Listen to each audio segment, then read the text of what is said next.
This video of mine about uterine fibroids is very important because this is a very common condition. Uterine fibroids are non-cancerous growths of the uterus that often appear during childbearing years.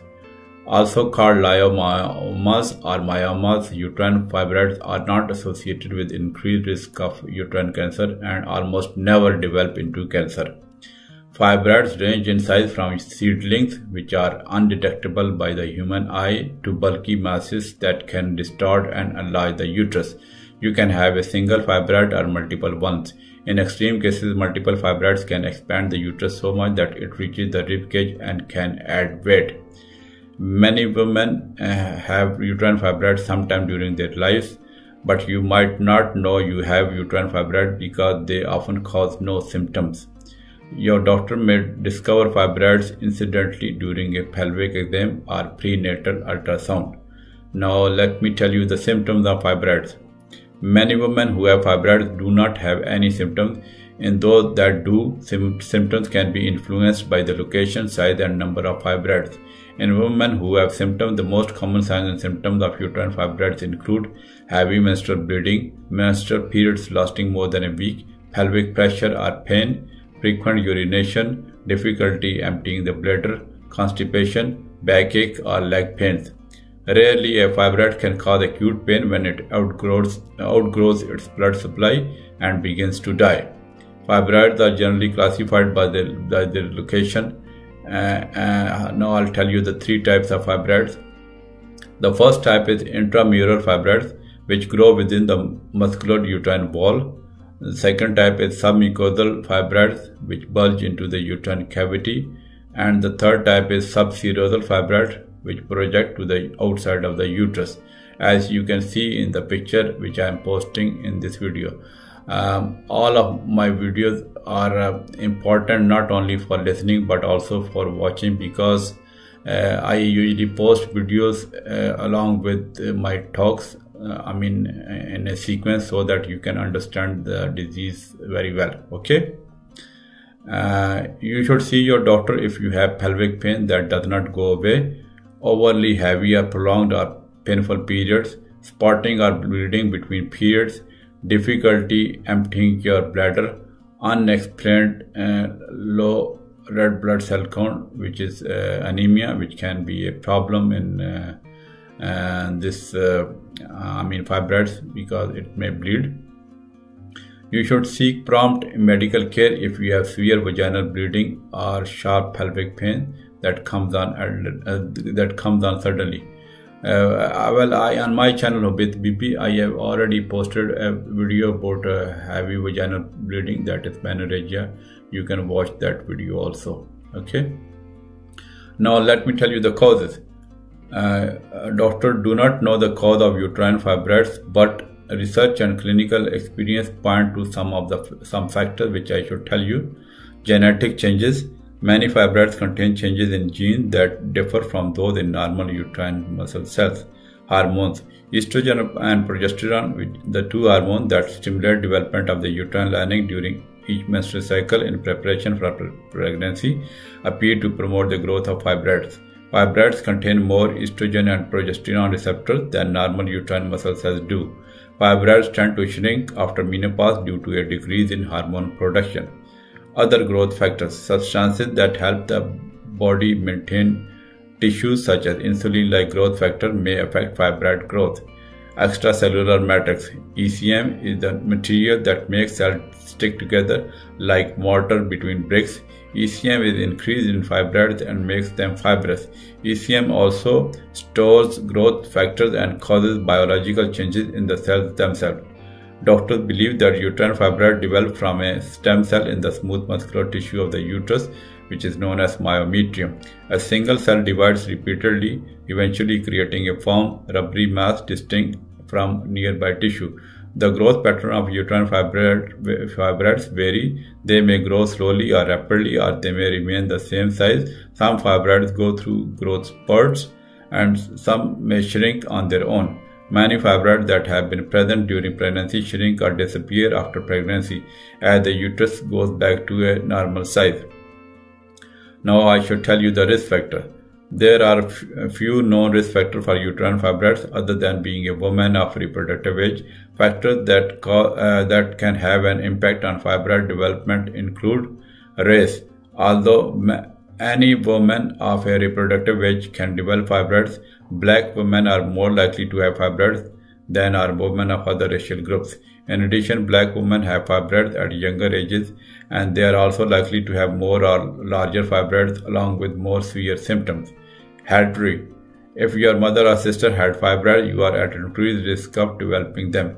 Other factors: onset of menstruation at an early age, obesity, a vitamin D deficiency, having a diet higher in red meat and lower in green vegetables, fruit and dairy, and drinking alcohol, including beer, appears to increase your risk of developing fibroids. So these are the risk factors. Now I should tell you the complications. Although uterine fibroids usually are not dangerous, they can cause discomfort and may lead to complications such as a drop in red blood cells, which is anemia, which can cause fatigue from heavy blood loss. Rarely a transfusion is needed due to blood loss. Fibroids usually do not interfere with getting pregnant. However, it is possible that fibroids, especially some mucosal fibroids, could cause infertility or pregnancy loss. Fibroids may also raise the risk of certain pregnancy complications such as placental abruption, fetal growth restriction, and preterm delivery. Now let me tell you the preventive measures. Although researchers continue to study the causes of fibroid tumors, little scientific evidence is available on how to prevent them. Preventing uterine fibroids may not be possible, but only a small percentage of these tumors require treatment. But by making healthy lifestyle choices such as maintaining a normal weight and eating fruits and vegetables, you may be able to decrease your fibroid risk. Also, some research suggests that using hormonal contraceptive may be associated with a low risk of fibroids. Now let me tell you the diagnosis. Uterine fibroids are frequently found incidentally during a routine pelvic exam. Your doctor may feel irregularities in the shape of your uterus, suggesting the presence of fibroids. If you have symptoms of uterine fibroids, your doctor may order some tests, and the first important test is ultrasound. If confirmation is needed, your doctor may order an ultrasound. It causes sound waves to get a picture of your uterus to confirm the diagnosis and to map and measure fibroids. A doctor or technician moves the ultrasound device, the transducer, over your abdomen, which is transabdominal ultrasound, or places it inside your vagina, which is a transvaginal ultrasound, to get images of your uterus. Lab test. If you have abnormal menstrual bleeding, your doctor may order these tests to investigate potential causes. These might include a complete blood count, CBC, to determine if you have anemia because of chronic blood loss, and other blood tests to rule out bleeding disorders or thyroid problems. The other imaging tests I should tell you. If traditional ultrasound does not provide enough information, your doctor may order other imaging tests such as magnetic resonance imaging, which is MRI.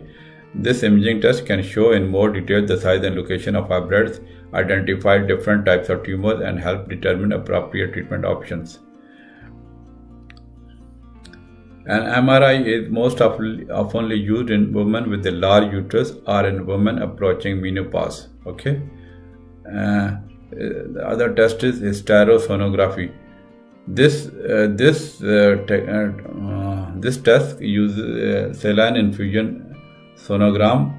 It uses sterile saline to expand the uterine cavity, making it easier to get images of submucosal fibroids and the lining of uterus in women attempting pregnancy or who have heavy menstrual bleeding. This is just ultrasound, but we infuse saline in uterine cavity, so that we can detect clear images. Okay. Another test is known as hysterosalpingography, which uses a dye to highlight the uterine cavity and fallopian tubes on X-ray images. Your doctor may recommend if infertility is a concern. This test can help your doctor determine if your fallopian tubes are open or are blocked and can show some mucosal fibroids. Another technique is stereoscopy. For this, your doctor inserts a small lighted telescope called a stereoscope through your cervix into your uterus. Your doctor then injects saline into your uterus, expanding the uterine cavity and allowing your doctor to examine the walls of your uterus and the opening of your fallopian tubes. So these were the diagnostic tests. Now let me tell you the treatment. There is no single best approach to uterine fibroid treatment. Many treatment options exist. If you have symptoms, talk with your doctor about options for symptoms relief. The first option is watchful waiting. Many women with uterine fibroids experience no signs or symptoms, or only mildly annoying signs and symptoms that can live with. If that is the case for you, watchful waiting could be the best option. Fibroids are not cancerous. They rarely interfere with pregnancy. They usually grow slowly or not at all and tend to shrink after menopause when levels of reproductive hormone drops. So this could be the best option if there are very mild symptoms. Now coming to the medications. Medications for uterine fibroid target hormones that regulate your menstrual cycle, treating symptoms such as heavy menstrual bleeding and pelvic pressure. They do not eliminate fibroids but may shrink them. Medication include gonadotropin-releasing hormone agonist, GnRH agonist. These agonists treat fibroid by blocking the production of estrogen and progesterone, putting you in a temporary menopause-like state. As a result, menstruation stops, fibroids shrink, and anemia often improves. These agonists include leuprolide, which comes with the name of Lupron or Alicant, goserelin, which comes with the name of Zoladex, and triptorelin, it comes with the name of Telstar. Many women have significant hot flashes while using GnRH agonists. These agonists typically are used for no more than 3 to 6 months because symptoms return when the medication is stopped, and long-term use can cause loss of bone. Your doctor may prescribe a GnRH agonist to shrink the size of your fibroids before a planned surgery or to help transition you to menopause. Another treatment option is progesterone-releasing intrauterine device. Progesterone-releasing IUD can relieve heavy bleeding caused by fibroid. This progesterone-releasing IUD provides symptom relief only and does not shrink fibroids or make them disappear. It also prevents pregnancy. Another treatment is tranexamic acid. This non-hormonal medication is taken to ease heavy menstrual periods. It is taken only on heavy bleeding days. There are other medications. Your doctor might recommend other medication. For example, oral contraceptives can help control menstrual bleeding, but they do not reduce fibroid size. Non-steroidal anti-inflammatory drugs, which are not hormonal medication, may be effective in relieving pain related to fibroids, but they do not reduce bleeding caused by fibroids. Your doctor may also suggest that you take vitamins and iron if you have heavy menstrual bleeding and anemia. Now I should tell you some non-invasive procedures. MRI guided focus ultrasound, that is FUS, is a non-invasive treatment option for uterine fibroid that preserves your uterus. It requires no incision and is done on an outpatient basis. It is performed while you are inside an MRI scanner equipped with a high-energy ultrasound transducer for treatment. The images give your doctor the precise location of the uterine fibroids. When the location of the fibroid is targeted, the ultrasound transducer focuses sound waves, which are sonifications, into the fibroid to heat and destroy small areas of fibroid tissue. This is a newer technology, so researchers are learning more about the long-term safety and effectiveness. But so far, data collected show that focused ultrasound surgery (FUS) for uterine fibroid is safe and effective procedure. Now, this was the non-invasive procedure, but now I should tell you some minimal invasive procedures. Certain procedures can destroy uterine fibroid without actually removing them through surgery. These include uterine artery embolization. Small particles, which are embolic agents, are injected into the arteries supplying the uterus, cutting off blood flow to fibroids, causing them to shrink and die. This technique can be effective in shrinking fibroids and relieving the symptoms they cause. Complications may occur if the blood supply to your ovaries or other organs is compromised. However, research shows that complications are similar to surgical fibroid treatment and the risk of transfusion is substantially reduced. Another minimal invasive procedure is known as radiofrequency ablation. In this procedure, radiofrequency energy destroys uterine fibroids and shrinks the blood vessels that feed them. This can be done during a laparoscopic or transcervical procedure. A similar procedure called chronomyolysis freezes the fibroids. With laparoscopic radiofrequency ablation, also called lap RFA, your doctor makes two small incisions in the abdomen to insert a slim viewing instrument, which is laparoscope, with a camera at the tip. Using the laparoscopic camera and a laparoscopic ultrasound tool, your doctor locates fibroids to be treated.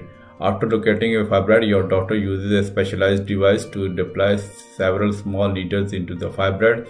These needles heat up the fibroid tissue, destroying it. The destroyed fibroid immediately changes consistency, for instance, from being hard like a golf ball to being soft like a marshmallow. During the next 3 to 12 months, the fibroids continue to shrink, improving the symptoms. Because there is no cutting of uterine tissue, doctors consider lap RFA a less invasive alternative to hysterectomy and myomectomy. Most women who have the procedure get back to regular activities after 5 to 7 days of recovery. The transcervical or through the service approach to radiofrequency ablation also uses ultrasound guidance to locate fibroids. Another minimal invasive procedure is laparoscopic or robotic myomectomy. In a myomectomy, your surgeon removes the fibroids, leaving the uterus in place. If the fibroids are few in number, you and your doctor may opt for laparoscopic or robotic procedure, which uses slender instruments inserted through small incision in your abdomen to remove the fibroids from your uterus. Large fibroids can be removed through smaller incision by breaking them into pieces, which is known as morcellation, which can be done inside a surgical bag or by extending one incision to remove the fibroids. Your doctor views your abdominal area on a monitor using a small camera attached to one of the instruments.